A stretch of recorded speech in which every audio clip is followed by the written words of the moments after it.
Yes, YouTube. It is Monday the 20th of May. It is day 34, and today's entry is this. This month is going to be a strict one of sticking to my disciplines and rules. I've also been starting to think about going back to taking direct entries instead of waiting for confirmation. There's pros and cons to both, but direct entries mean less time at the computer and safer stop losses and less confusion, at least for me. I also have proved that direct entries can be profitable, and especially now I'm more knowledgeable and know what I'm looking for. So I just wanted to talk about, direct entries. Basically, one of the guys that is in the, I feel like I have to try harder to talk because my voice is shit. But one of the guys that is in the Discord group, he takes direct entries. He doesn't wait for confirmation, and he's the way he trades is sick. Like, he trades like literally an hour in the morning and an hour in the afternoon. He just has a kill zone. He just marks up his stuff, places the limit, and then goes about his day, which is sick, I think. And yeah, like, I think I've proved that direct entries work. Like, my whole deep discount strategy that I had before was really good because I was trading, like, I was creating myself such a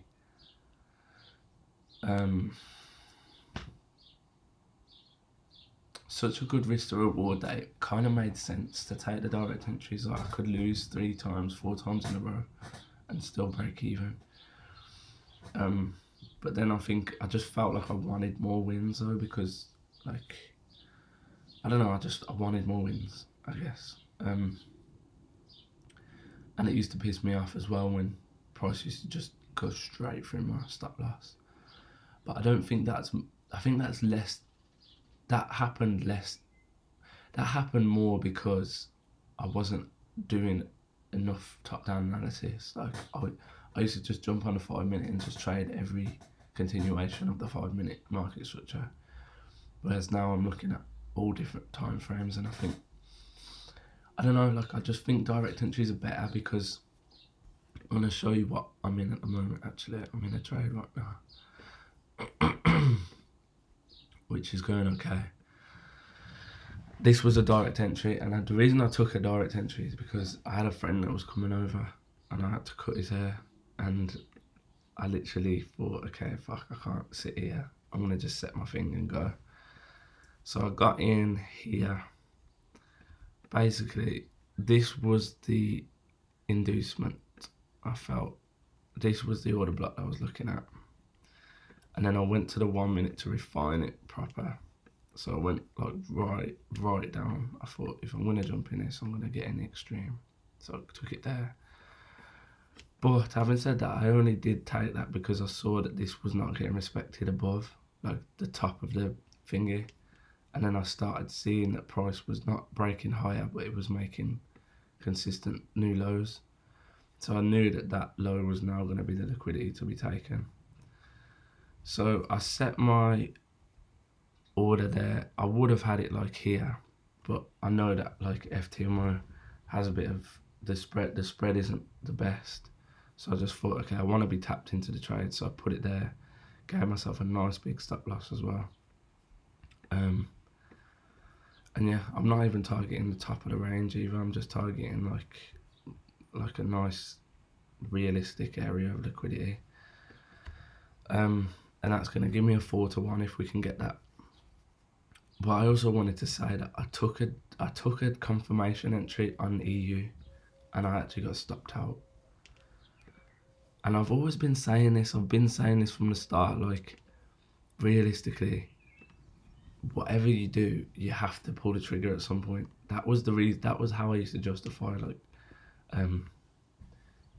direct entries back then. I was just like, okay, at some point you have to take a direct entry. Like, you're just waiting for signs. So what happened was I saw this push out, and then I was waiting. No, it tapped in. I saw that liquidity get taken, so I was waiting for that. And yeah, to be honest, it was probably my own fault because I was looking at it like this. One sec. I was looking at it like this, and I was just worried that I was gonna miss the trade. So I thought, okay, maybe this is the order block. I thought there's a bit of liquidity feeding into it, so I set my order there.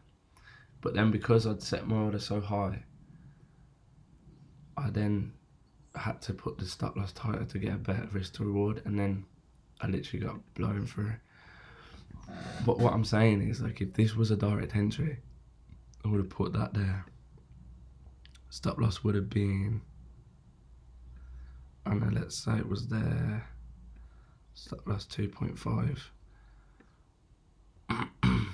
Yeah, I mean, it still wouldn't have like been profitable, because now we see that it's run back, and that wasn't the move. But I mean, at that point you go break even though, innit? Or at least put your stop loss there.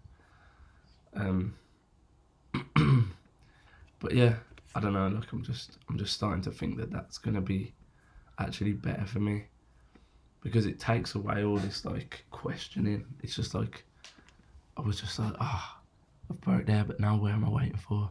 Because all of this has been mitigated, and I was just thinking, where am I going? And then because of that, I made mistakes. Whereas like before, I knew you're just waiting for price to come to this. You're waiting for it to come to a certain price, and you just buy, and that's it.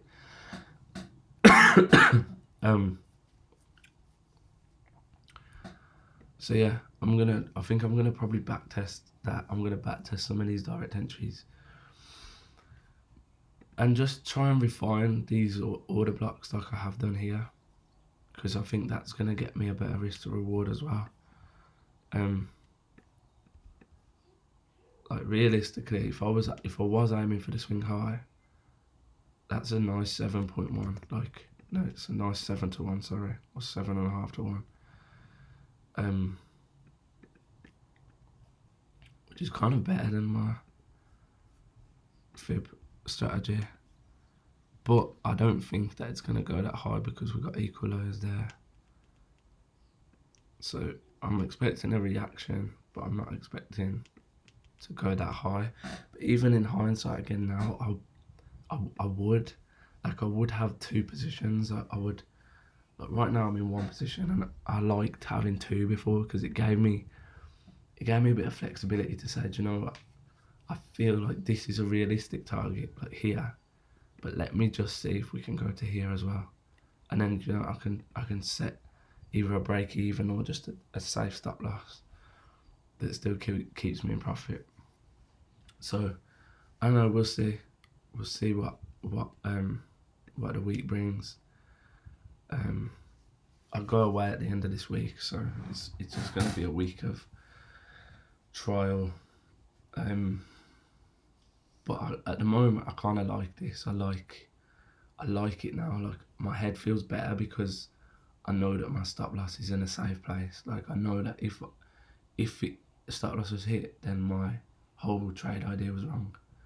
Whereas sometimes with the confirmation entries, like, if you're trying to get good risk to reward, you know, you can get swept, and then it can go in your direction. Whereas, like, even when I think about my deep discount strategy, like, there was times where I was in a trade and, like, it would just wick and take loads of people out. But because my stop loss was in such a safe place, it was like I wasn't part of that. I was just setting it and leaving it. It's just like, okay, when it hits, it hits. If it doesn't, then it doesn't. So I feel like that's going to be a good way of doing things, and, like, realistically, it gives me so much more time now. Like, I can go and do anything now. Like, I'm not in control of what happens next to this trade. It's just, it is what it is. So I do feel like direct entries might be better for me, but we'll see what the week brings. But I also wanted to talk about shit before I go. My being strict with my rules of this month. I've said to myself, between Monday and Friday, I do 3 to 4 hours of focus work, so get up at 8, finish at 12. Then I have a gap between, no, then I do like a workout and eat between 12 and 1. And then between 1 and 9, I've got anything I want to do, I can do it. But then I've also broken it down into like a certain amount of screen time and stuff like that. But that's a bit different. But the thing that I need to stick with on this is the morning routine and the night routine. So saying no screens after 9 o'clock, and this is a set work bracket between 8 and 12 in the morning. And I don't think that's an unfair thing to say. Like that's kind of is the perfect balance between having a strict routine and also giving me the flexibility, because it's only the start of the day and the end of the day that are strict. And it's just saying, all right, the middle of the day you've got all this freedom, and it's up to me to do what I need to do. But there's certain limits, like, okay, you've got a certain amount of screen time limit that you can't pass, because I know that the sleep and the screen time is what is going to mess me up with this job, like doing trading. So yeah, man, that's going to be my plan for the month. Sorry, I do go away to Portugal, so that'll be a kind of a week that I don't know if I'll trade, to be fair. I might try and do some like trades, but I'll see how it's set up and I'll just see if it's realistic or not. But yeah.